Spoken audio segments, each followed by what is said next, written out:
I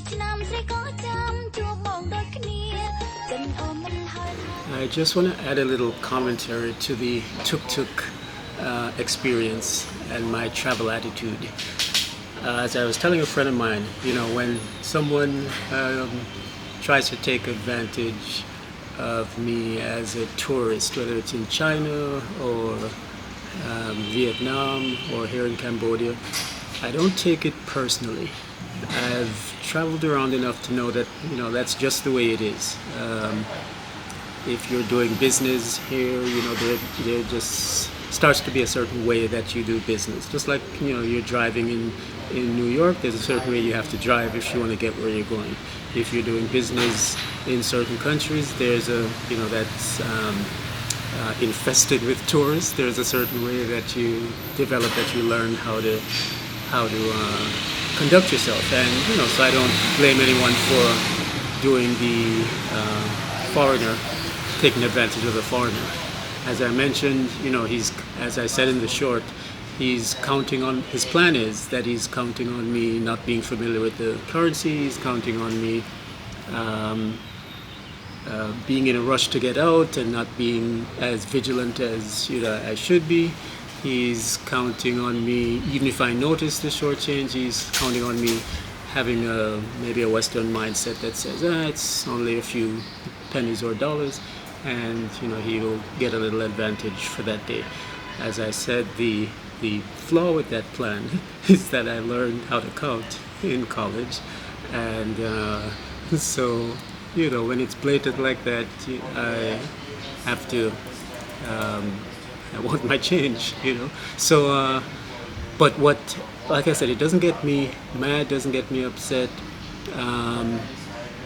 It actually gets me sad because there's a whole lot of things going on. I'm sure there's desperation, there's opportunism, there's whatever else. I cannot know at this point what level of desperation leads to him feeling the need to take advantage of people. It's just a different mindset. So but it saddens me that he's living a life that requires that sort of activity. I believe people are doing the best they can. I had a friend who disagreed with me on that, but I believe that people generally do the best they can. They act in ways that they believe are appropriate for a given condition. So he's doing the best he can, so it saddens me that this is where he has reached at about 40, 50, 60 years old. But again, that's just the way his life is going. But it saddens me because I believe that that sort of behavior has some karmic repercussions and that it'll catch up to him eventually. So I gave him a 1-star review, terrible, and his Grab vocation might be threatened as a result. And at some point in the future, let's just say he'll get delisted from Grab. And as I told my friend, my aunt would say, my aunt in Jamaica when I was growing up, after he's done all of that and suffers the repercussions, he may not make the connection, and he'll just say he has bad luck, as my aunt would say. He'll just say it's bad luck and woe is me, but he may not make the connection to why he can't keep a Grab job.